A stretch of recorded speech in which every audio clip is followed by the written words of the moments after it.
The plastic grocery store cake box bumps against my hip as I fumble with my house key. Vanilla with buttercream frosting, decorated in soft pink swirls. Nothing fancy. Just a small reminder that today matters, even if no one else remembers. Inside, the familiar scent of pot roast fills the air. Mom always cooks pot roast on Tuesdays, birthday or not.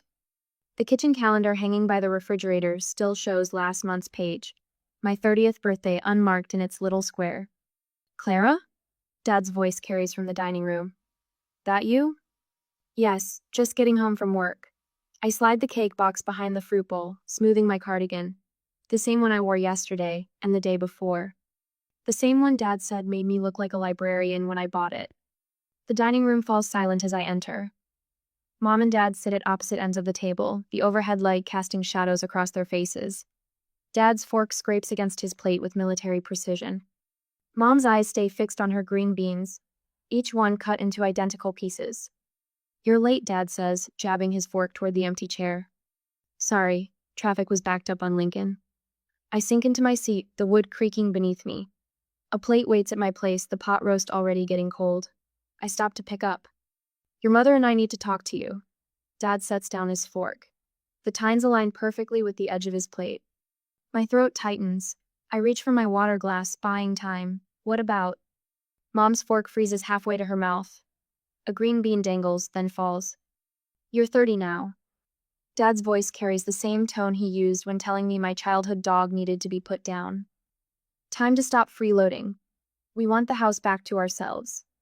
The words hit like a physical blow. My fingers go numb around the water glass. Freeloading? Douglas, Mom whispers, but she doesn't look up, doesn't defend me. 6 years is long enough. Dad cuts another piece of meat, precise and careful. You moved back during that pandemic mess, and we understood then. But this arrangement has gone on too long. Arrangement. Like I'm a furniture rental they're tired of. Like I haven't spent 6 years keeping this household afloat. The memories flash rapid fire. My first pandemic paycheck split between their mortgage and groceries. The utilities I quietly transferred to my name when their credit card was maxed out. Car insurance payments, property taxes, home repairs all silently covered as my own savings dwindled. You're not doing anything special, Dad's voice echoes from countless past conversations. It's called being part of a family. Family. The word tastes bitter now. I see. My voice comes out steady, surprising me. The training of years: stay calm. Don't react. Keep the peace holds firm even now. We're not trying to be harsh. Dad dabs his mouth with a napkin. But you need to stand on your own feet. Find your own place. Live your own life. Mom's silverware clinks against her plate, a sharp, discordant note. I push back from the table. The legs scrape against hardwood. Mom doesn't wince at the sound for once. When? End of the month should be plenty of time. Dad reaches for his sweet tea. That's more than generous. Generous. Like the $82,000 mortgage I've been paying. Like the 70% of household expenses that disappear from my account each month. Like the emergency fund I built while they drained their savings on golf club memberships and timeshare presentations. I understand. I stand, my chair forgotten behind me. The cake sits hidden in the kitchen, 30 candles still in my purse. The fool I'd been, hoping this year would be different. Clara. Mom's voice finally rises, weak and wavering. We do love you. Love. Another word that's lost its meaning. I climb the stairs to my bedroom, each step measured and calm. The door closes softly behind melodramatics, no slam doors or tearful accusations. Inside, a half-packed suitcase already waits in my closet. Some part of me has known this day was coming. Has been preparing for it through every dismissive comment, every financial drain, every moment my generosity was rewritten as obligation. I need to start packing. The suitcase's handle is cool under my fingers. 6 years of receipts and bank statements hide beneath winter sweaters, each one meticulously preserved. Each one telling the truth they've tried so hard to bury. Downstairs, dishes clatter in the sink. The normal rhythm of a normal evening, as if they haven't just shattered what remained of our family. But they're right about one thing. It's time for me to leave. Just not in the way they expect. My fingertips brush against the hidden groove in my closet's back panel. One gentle push and it slides away, revealing 6 years of truth stacked in neat manila folders. The overhead light catches on color-coded tabs. Mortgage payments in red, utilities in blue, groceries in green. Every receipt, every bank statement, every canceled check, preserved like artifacts from a lost civilization. The latest folder sits on top, still crisp. Inside, yesterday's bank statement shows my account balance dropping below $3,000 for the first time since college. My hand trembles as I pull out the mortgage receipt from 2 weeks ago. $1,100 transferred from my account to Wells Fargo, same as every month for 6 years. Below that, a printed email chain between Dad and Aunt Susan. Clara barely contributes. Lives here rent-free while your brother and I struggle to maintain the house. The timestamp shows last Tuesday, the same day I paid the property tax bill. Barely contributes. The words burn in my throat as I spread the papers across my bedroom floor. Bank statements fan out like fallen leaves, each one telling its own story. My savings account dropping from $45,000 to $2,800. Their accounts growing by almost the same amount. Every mortgage payment, every utility bill, every grocery receipt forming a paper trail of their betrayal. My phone buzzes. Another message from Mom about my teenage tantrum. I silence it without looking. The evidence wall demands my attention. 6 years of financial history organized with the precision Dad taught me as a child. Always keep your records straight, Clara. You never know when you'll need proof. He taught me too well. A post-it note marks the document that broke my heart last month. Dad's country club membership renewal. $5,000 while I ate ramen for lunch. The paper crinkles under my fingers as I add it to the wall. My laptop screen glows with pending transactions. Each website feels like a small victory. Click. Utility autopay canceled. Click. Netflix unlinked. Click. Car insurance policy split. The shared emergency fund, $13,200 of mostly my money freezes with one final click. My finger hovers over the confirm button. In my mind, I hear Dad's voice. Family takes care of family. But whose family was I taking care of? The one that remembered my birthday? Or the one that called me a freeloader on the same day? Click. The first text arrives within minutes. Mom, internet's not working. Fix it. Then Dad. Car insurance warning on my phone. What did you do? I let them pile up, focusing instead on the final printout in my hands. A bank statement from 2020, my first pandemic-era payment, back when I believed in family obligation. Back when I thought sacrifice meant something. A message breaks through the silence. Not from my parents, but Uncle Jerry. I know what you've been doing all these years. They're wrong. Call me if you need anything. My throat tightens. One ally in a family of accusers. One voice of truth among the lies. The sun sets outside my window as I finish organizing the wall. Each document tells part of the story. The mortgage payments that kept their house. The utilities that kept their lights on. The groceries that kept their fridge full. And beneath it all, the steady drain of my own future slipping away. Dad's footsteps creak on the stairs. Clara? The Visa card's declining at Kroger. I stay silent, adding the final piece to my wall. A receipt from the grocery store. One small vanilla cake. 30 unlit candles, a celebration that never happened. The doorknob rattles. I don't answer. Your mother needs her shows. What's wrong with the internet? What's wrong is 6 years of unspoken truth. What's wrong is $82,000 worth of mortgage payments they called bare minimum. What's wrong is watching my savings vanish while they joined golf clubs and timeshares. What's wrong is it took me 30 years to say no. My phone lights up with another message from Uncle Jerry. You don't owe them your whole life, kiddo. Below his text, notifications stack up like dominoes. Aunt Susan.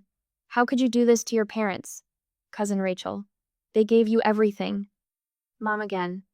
We raised you better than this. Each message confirms what the wall of evidence proves. They never saw me as family, just an ATM with a daughter's face. I reach for my purse, fingers brushing against the birthday candles still waiting to be lit. Something clicks inside me, solid and final as a vault door closing. The girl who nodded and paid and stayed quiet died yesterday at the dinner table. Today, I'm someone else. My fingers fly across the phone screen, typing a response to Uncle Jerry. Thank you for seeing the truth. Dad's voice rises from the hallway, sharp with the first edge of panic. Clara Elizabeth Monroe, open door right now. I look at my wall of proof. 6 years of receipts, 6 years of transfers, 6 years of watching my future shrink while theirs expanded. All of it meticulously documented, carefully preserved, waiting for exactly this moment. Clara, the old me would have opened the door, would have apologized, would have transferred just enough money to restore their comfortable lives. But the old me didn't survive my 30th birthday. I turn back to my laptop, fingers steady now as I type one final email. To myself, with copies of every statement attached. Subject line: The cost of family, 2020-2025. Send. Some daughters get cards on their birthdays. Some get calls or cakes or simple words of love. I got the truth. And the truth, as they say, sets you free. The next morning, the grocery store ceiling lights flicker as I slide my credit card into the reader. Behind me, Mom clutches her coupons, each one cut with surgical precision. The cashier scans the last can of green beans. Card declined, the cashier says. Mom's fingers tighten around the coupons until they crinkle. That's impossible. Clara always puts money in that account. Always. The word hangs between us like a closing door. Try this one instead. She fumbles in her purse for the emergency credit card. The one I've been paying the minimum balance on since 2020. The reader beeps again, declined. A line forms behind us. The ice cream in our cart begins to melt, vanilla running in slow rivulets down the carton. Mom's face flushes the same shade as her coral lipstick. I'll need to cancel this order, she whispers to the cashier. My phone buzzes in my pocket as we leave. I dropped her home and went to meet Erica. Dad's number flashes on the screen, his contact photo from last Christmas staring up at me. I let it ring. 3 more calls light up my screen before I reach Erica's apartment. Each one from a different family member. Aunt Susan, Cousin Rachel, Uncle Mike. The same people who smiled and nodded when Dad bragged about his financial wisdom at family gatherings. A text from Dad pops up. After all we've done for you? The words blur as tears finally break free. All they've done for me. Like charging me rent while I paid their mortgage. Like telling relatives I was irresponsible while I covered their car insurance. Like forgetting my birthday while I kept their lights on. I park in the visitor spot at Erica's complex, but can't make myself open the door. My phone lights up again. A voicemail from Dad. You ungrateful little, his voice thunders through the speaker. I'm telling everyone how you abandoned us. Your mother's crying. Is that what you wanted? To break your mother's heart? The timestamp shows 2:47 p.m.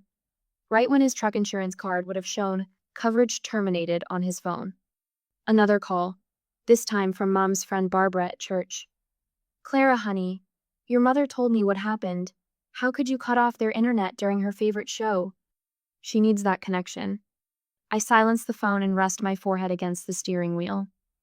The leather cover is cool against my skin, grounding me in this moment. In this choice. Erica's apartment sits on the 2nd floor, tucked behind a massive oak tree. The steps creak as I climb, each one carrying me further from the life I've known. My overnight bag bumps against my leg with each step. Inside, the same cardigan Dad hated still smells like Mom's pot roast. The door opens before I knock. Erica stands there in her paint-stained overalls, graying hair escaping her bandana. One look at my face and she pulls me inside. I've watched them take from you for years, she says, leading me to her worn leather couch. It's about time. The walls of her apartment bloom with color paintings she's done over decades of friendship. Blues and greens and golds, not a single beige like Mom insisted on at home. A cat clock from 1962 ticks above her television, its tail swinging in steady rhythm. I shouldn't have, the words catch in my throat. Maybe if I'd just... Stop. Erica grabs my shoulders. Her hands are warm, steady. Paint flecks dot her knuckles like tiny stars. You gave them 6 years. They gave you 30 minutes notice to leave. You don't owe them another thought. My phone buzzes again. Aunt Margaret this time. You're tearing this family apart, her text reads. Your father built that house. How dare you try to take it from him? A laugh bubbles up, sharp and bitter. Dad built that house? I've paid 70% of the mortgage since 2020. And now they know exactly what they lost. Erica disappears into her kitchen, returns with 2 mugs of tea. The ceramic is warm against my palms. Let them feel it. The tears come then. Not the quiet ones I've mastered over years of disappointment. These tear through me like a summer storm, leaving me gasping on her couch. Erica holds me through it, her silence more comforting than any words. When the storm passes, I find myself staring at her walls again, at the freedom in those colors, at the life she's built on her own terms. I can't go back, I whisper. Good. She squeezes my hand. That's the smartest thing you've said in 6 years. My phone lights up with another text. This one from the church secretary. Your father says you've abandoned them in their time of need. We're organizing meal deliveries. I set the phone face down on Erica's coffee table. Let them organize meals. Let them believe whatever story Dad spins. The truth has receipts, and I have copies of every single one. Through Erica's window, the oak tree's leaves dance in the afternoon light. Their shadows paint patterns on her carpet, proof that beauty exists beyond beige walls and obligation. Beyond guilt and manipulation dressed up as love. What happens now? I ask, more to myself than Erica. She points to a painting on her wall. Golden light breaks through storm clouds, illuminating a path through darkness. Now? You live. My phone buzzes one final time. A text from Dad. If you don't fix this by morning, they're coming back. For the first time in 6 years, the thought of never going back feels like freedom instead of failure. I silence the phone completely, fold the cardigan Dad hated, and set it aside. Tomorrow, they'll wake up to more cancellation notices. Tomorrow, Mom's church friends will deliver casseroles and listen to stories of my betrayal. Tomorrow, Dad will realize exactly how much of their lives I've been quietly maintaining. But tonight, in this room full of color and possibility, I let myself feel the strength in my breaking point, the power in finally saying enough. It's time to live. At Erica's apartment the next morning, the copier hums beneath my hands, steady and familiar. Each bank statement emerges crisp and clear, 6 years of financial history reproduced in black and white.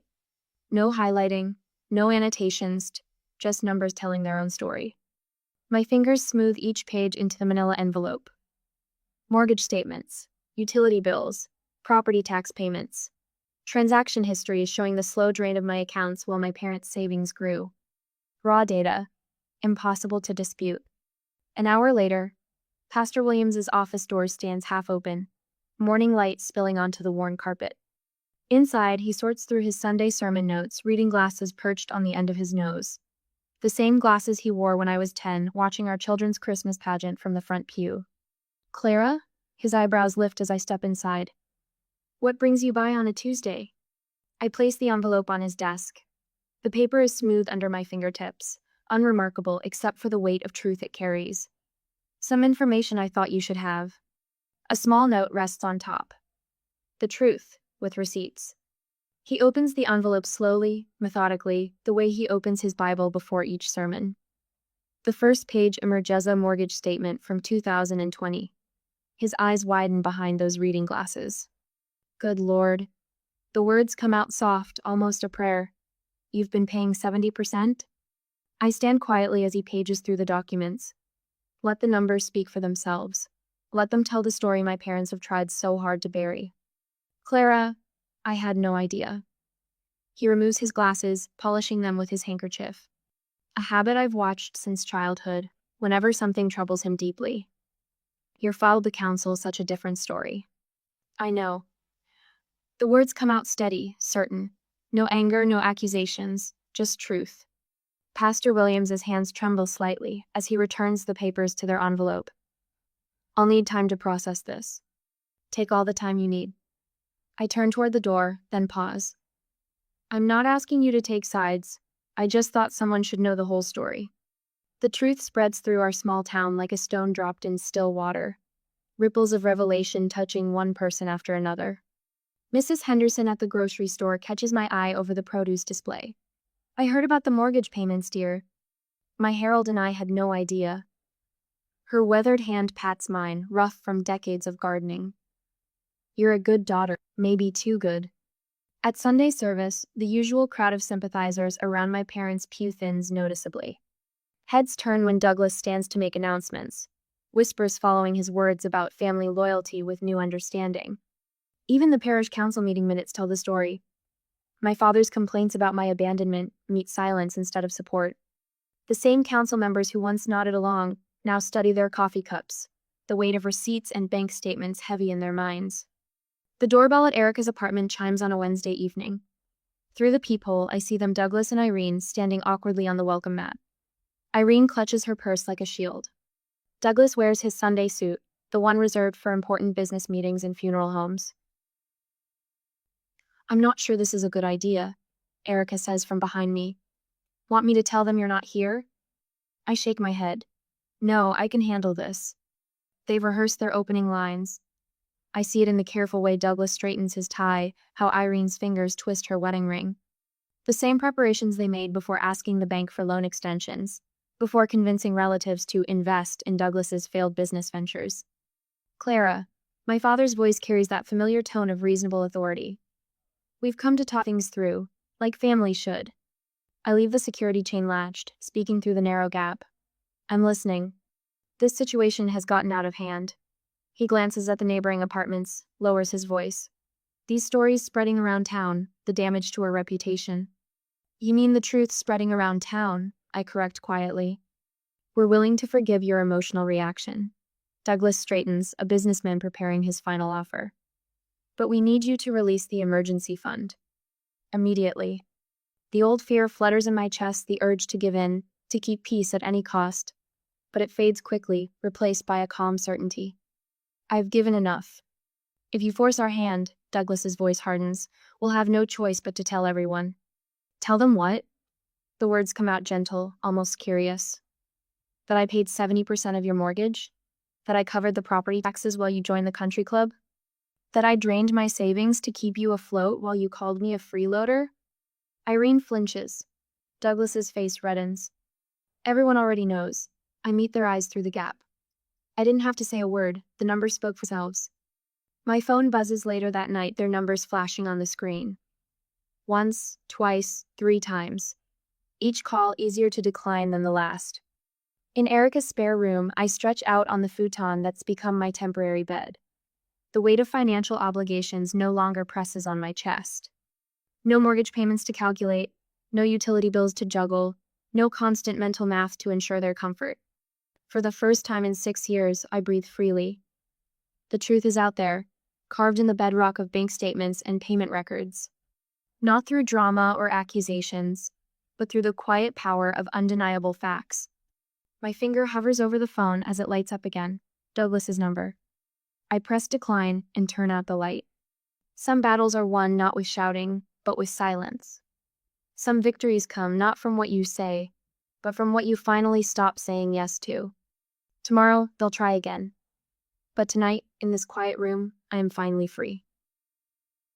Uncle Jerry's voice cuts through the murmur of family voices in Aunt Patricia's living room 3 days later. I've seen the bank statements. Leave her alone. My coffee cup freezes halfway to my lips. Across the antique coffee table, Douglas's face flushes crimson. The annual Monroe family gathering stretches into uncomfortable silence as 30 pairs of eyes dart between us. Now Jerry, Douglas starts, his hands spread wide in that familiar placating gesture. You don't understand the whole situation. 6 years of mortgage statements. Uncle Jerry pulls a manila folder from beside his armchair. Utility bills, property taxes, all with Clara's name on them. Papers rustle as he opens the folder. Want me to start reading the numbers? Aunt Patricia's crystal wind chimes tinkle softly through the window. A clock ticks somewhere in the silence. I set my coffee cup down with a quiet clink. This is a private family matter, Douglas says, his voice carrying that dangerous edge I remember from childhood arguments. We are family. Uncle Jerry's weathered hands smooth the papers. That's why I'm speaking up. Someone needs to tell the truth about what you've done to your daughter. Irene stands abruptly, her cardigan clutched tight around her shoulders. Douglas, we should go. But the damage is done. I watch realization dawn on my relatives' faces as they process Uncle Jerry's words. Cousin Sarah's mouth forms a small O of understanding. Great Aunt Martha shakes her head slowly, her arthritis-twisted fingers gripping her cane tighter. 70% of the mortgage, Uncle Jerry continues, ignoring Irene's attempt at escape. Every month for 6 years. while you told everyone she was financially irresponsible. Douglas grabs his car keys from the side table. The brass bowl they land and rattles against the wood. We're not discussing this here. They flee. The front door closes behind them with a decisive click. In their wake, the room fills with whispers and sideways glances. Uncle Jerry catches my eye and nods once. I return the gesture, gratitude tightening my throat. A month later, I park in front of my old house. The lawn needs mowing.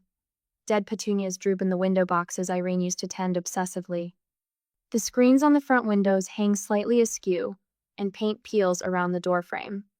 Douglas opens the door before I knock. His polo shirt hangs loose around his shoulders. Clara. He steps back, a movement that might look like welcome to someone who didn't know better. Bills cover the kitchen table where we used to eat Tuesday pot roast. Late notices with red stamps peek out from beneath utility statements. Irene sits in her usual chair, a calculator and checkbook in front of her. We need to talk about the house payment, Douglas says. The authority in his voice sounds hollow now. We might lose the house. I pull out a chair, noting how Irene flinches at the scraping sound. You still have 30% of the mortgage to pay. My voice stays steady. Exactly your share. But that's not, Douglas stops, swallows. We're your parents. Yes. I place a thick folder on the table. And here's 6 years of proof that you took advantage of that fact. Irene's hand trembles as she reaches for the folder. Bank statements spill out, each one highlighted with precise yellow lines showing my withdrawals. Mortgage payments, insurance, utilities, property taxes, all carefully documented. Mrs. Henderson brought this up at Bridge Club last week. Irene's voice barely carries across the table. She asked if it was true that you'd been paying our bills all this time. The truth has a way of spreading. I smooth my skirt, a simple gray one I bought with my own money, for myself. We didn't see. Irene's eyes fill with tears. Real ones for the first time. We didn't see what you were doing for us. No. The word comes out gentle but firm. You didn't want to see. Douglas paces behind Irene's chair. The floorboards creak under his feet, a sound I use to tiptoe around. What do you want from us? I want you to acknowledge what you did. Publicly. To everyone you lied to about me. I meet his gaze. That's my condition for any future relationship. You can't just... I can. 2 simple words, but they carry the weight of 6 years of silence. Love shouldn't come with a payment plan, but respect must come with honesty. A car door slams outside.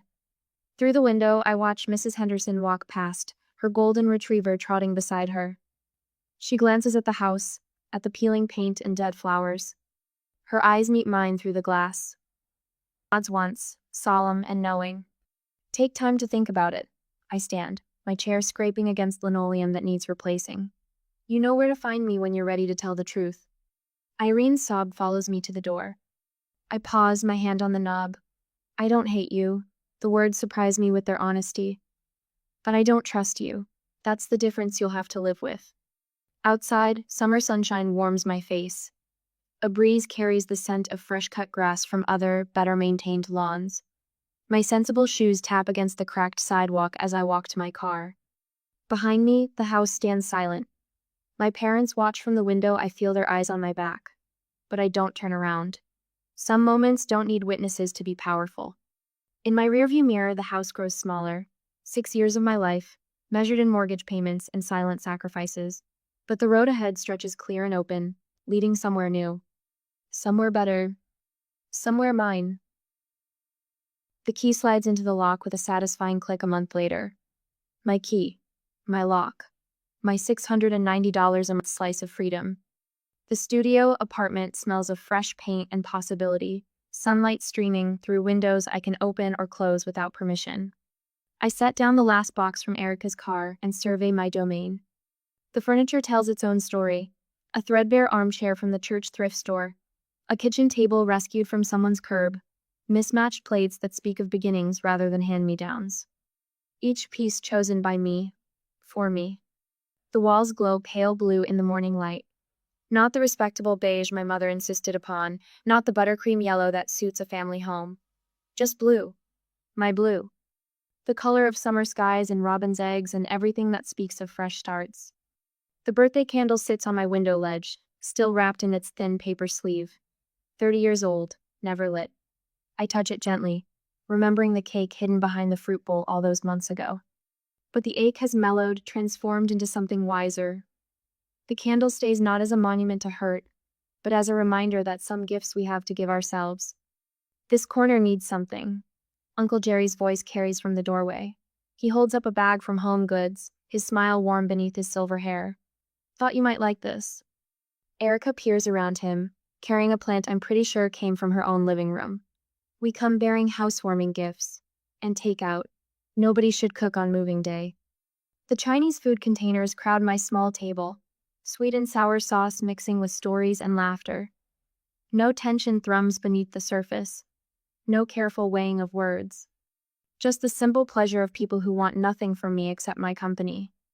You seem lighter, Erica says, stealing my last egg roll. Like you've shed more than just extra payments. I feel lighter. The words come easily now. Turns out guilt weighs more than furniture.